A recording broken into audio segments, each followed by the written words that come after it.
Tu t'approches d'une de ces étagères et tu sens d'un coup tes jambes faiblir sous ton poids. Il y a des têtes alignées dessus.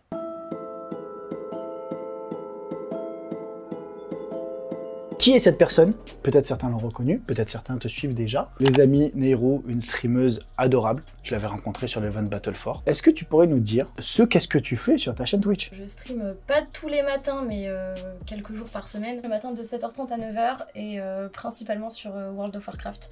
Donc gaming, des fois ça part sur Pokémon, des fois ça fait du karaoké. Enfin, Donc n'hésitez pas à aller la suivre sur sa chaîne Twitch. Ça se passe dans la description, tu connais. Et donc je lui ai demandé de venir parce que comme vous avez vu le titre de la vidéo, j'avais envie de refaire un thread d'horreur sous hypnose. Donc j'ai pas besoin de la préparer forcément à l'hypnose parce qu'elle a déjà été hypnotisée plein de fois. Je sais qu'elle est réceptive. Je vais la plonger sous hypnose dans quelques instants.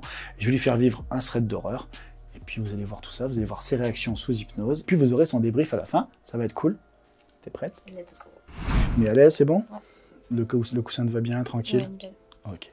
Tu te concentres ici sur la paume de ma main. Plus ma main se rapproche et plus tu te sens submergé par cette agréable sensation de coton chaud. Sur le compte de 3, tes yeux vont se fermer hermétiquement totalement. Et tu vas repartir dans cet état de calme, de paix, de bien-être. Et je compte 1, 2, 3, sommeil profond. Tu es bien calme, relâché. Tu t'enfonces tranquillement au plus profond de toi-même encore. À partir de maintenant, chacune des paroles de cette histoire que je vais te raconter seront forcément des faits que tu es en train de vivre. Tu t'enfonces tranquillement au plus profond de toi-même encore. Encore. Encore. Tu te sens physiquement maintenant t'enfoncer. Comme si tu tombais tout doucement, tout en sécurité. Et tu arrives dans une maison.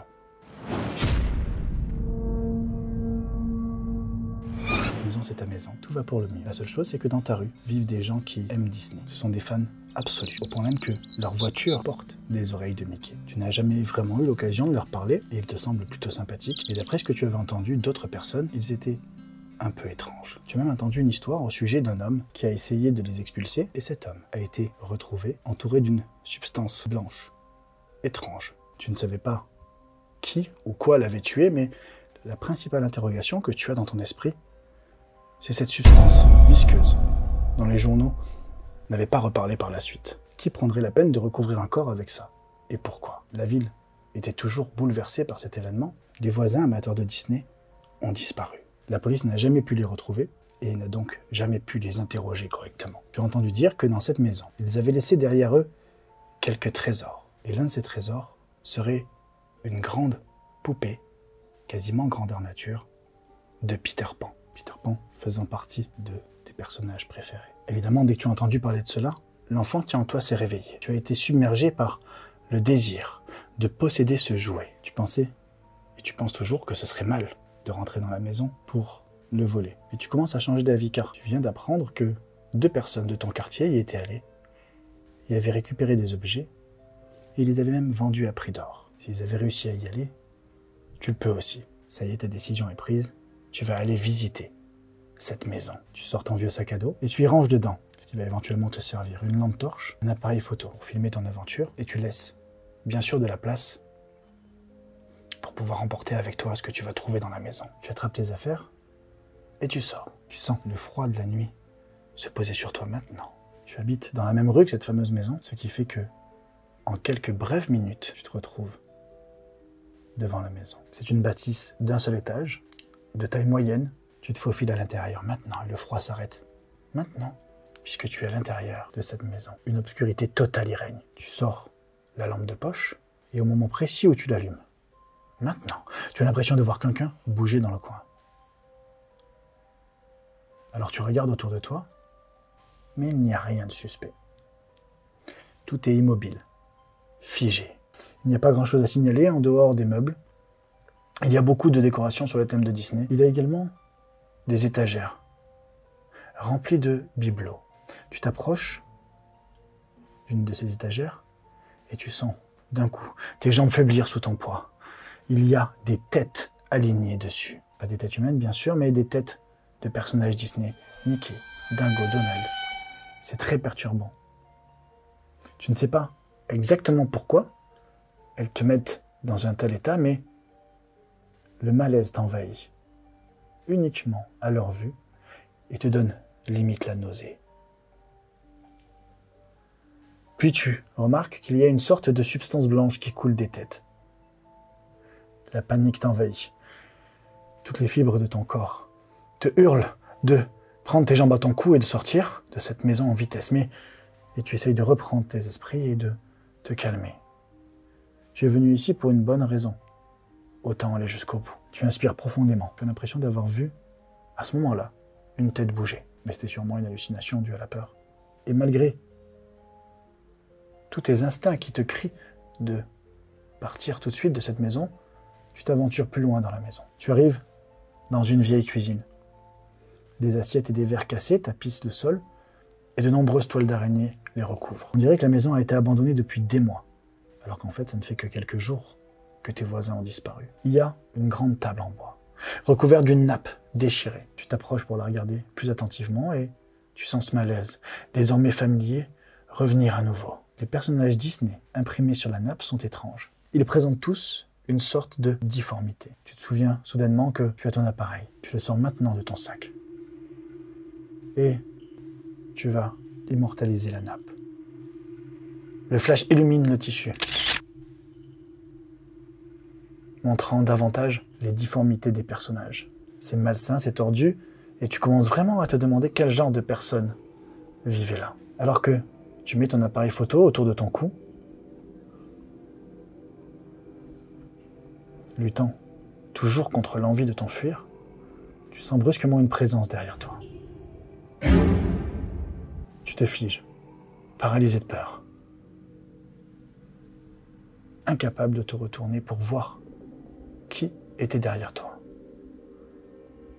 Tu restes comme ça pendant de longues secondes, te demandant si tu vas mourir avant de trouver la force de te retourner lentement, tout doucement. Et lorsque tu te retournes, il n'y a rien. Rien ni personne.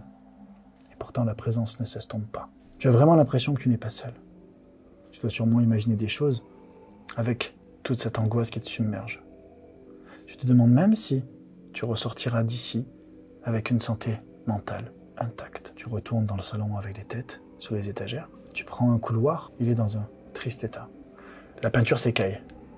Le plafond est fissuré et il y a même un endroit où il s'abaisse, comme s'il allait s'écrouler. Puis ton regard est attiré par quelque chose, une chambre à coucher. Tu diriges ta lampe vers la chambre et tu vois que contrairement au couloir, elle est intacte, bien conservée. C'est à ce moment-là que tu te souviens de la raison initiale de ta présence ici, la poupée Peter Pan. Sachant que ton trésor était très probablement dans cette pièce, tu t'avances d'un pas décidé vers la chambre. Ton cœur bondit de joie en apercevant le jouet que tu voulais tant. Tu as complètement oublié la peur et tu te diriges avec enthousiasme vers le jouet en question. La première chose que tu remarques en arrivant à son niveau, c'est ses yeux.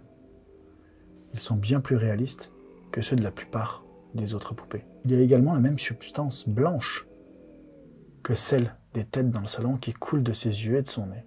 Ta curiosité est de plus en plus piquée et tu te demandes ce que ça pourrait bien être. Tu tends ton bras pour essayer de toucher cette substance. Tu en collectes un peu au bout de ton doigt. La texture ne te dit rien. Tu portes alors ton doigt à ton nez pour pouvoir sentir cette odeur. C'est affreux. La matière a une odeur nauséabonde. Tu te demandes quelle horreur avait bien pu se trouver dans cette poupée pour la faire sentir aussi mauvais. C'est la goutte de trop. Tu en as assez. Tu veux juste rentrer chez toi avec la poupée. Tu prends donc la poupée dans tes bras et tu la glisses dans ton sac. Bizarrement, elle est plus lourde que ce que tu ne pensais, mais rien d'insurmontable. Tu penses que maintenant que c'est plus calme, toutes les hallucinations causées par la peur vont cesser. Mais tu te trompes lourdement. En avançant dans le salon, tu vois une des têtes sur l'étagère bouger. Tu stoppes net pour les fixer. Viens-tu d'imaginer ce que tu viens de voir? Alors que tu te poses la question, la tête se remet à bouger. Elle se tord, se convulse, de plus en plus. Ce n'est pas ton imagination. C'est réellement en train d'arriver.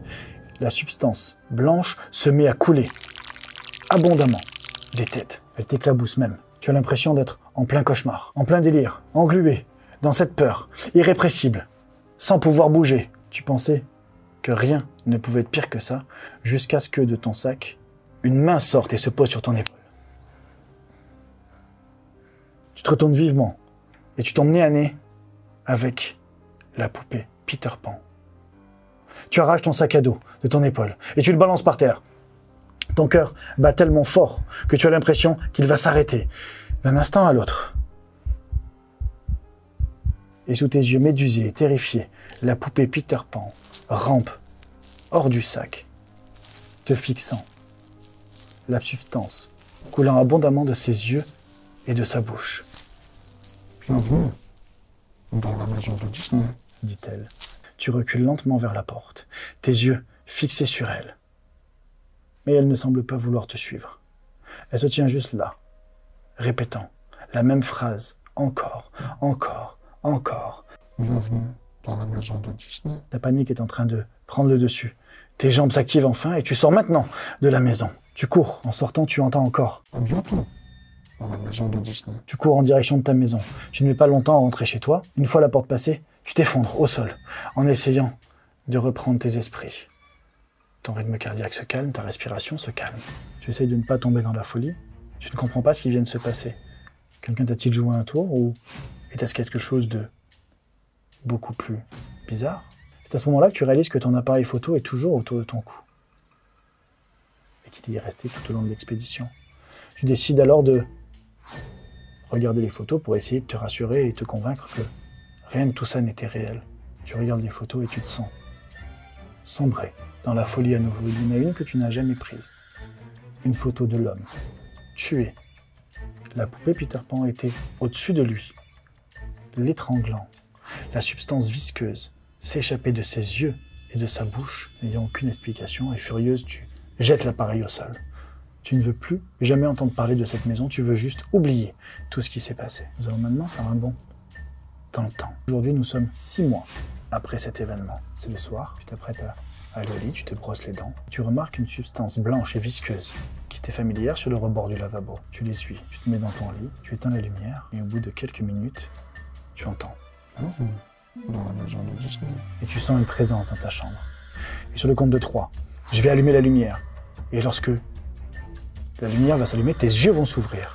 Et lorsque tes yeux vont s'ouvrir, tu verras cette poupée Peter Pan se jeter sur toi. Et je compte 1, 2, 3, tu s'ouvres maintenant.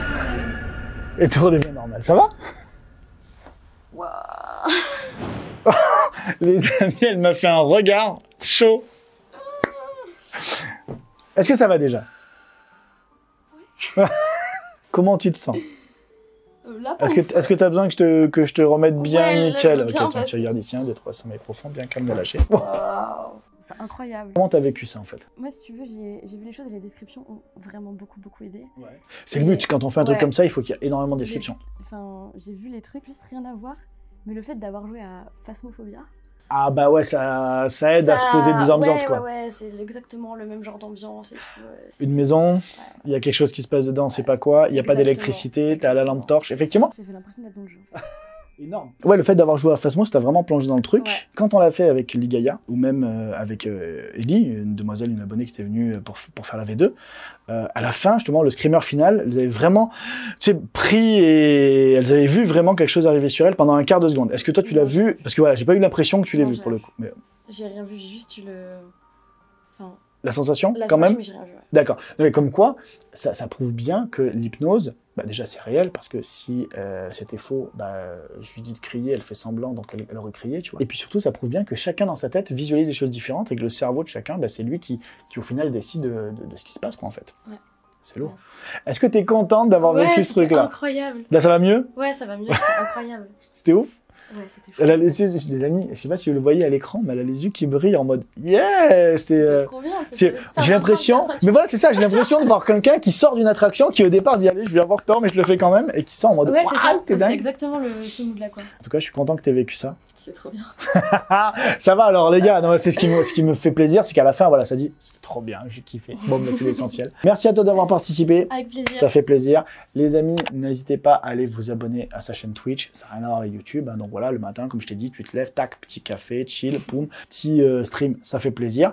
Et puis, bien sûr, si la vidéo t'a plu, le petit pouce bleu, voilà, on est bien, ça soutient, ça fait plaisir. Tu t'abonnes, tu actives la petite cloche pour être prévenu des prochaines sorties. Je te dis à très bientôt sur les réseaux sociaux, sur une prochaine vidéo. Ciao, ciao.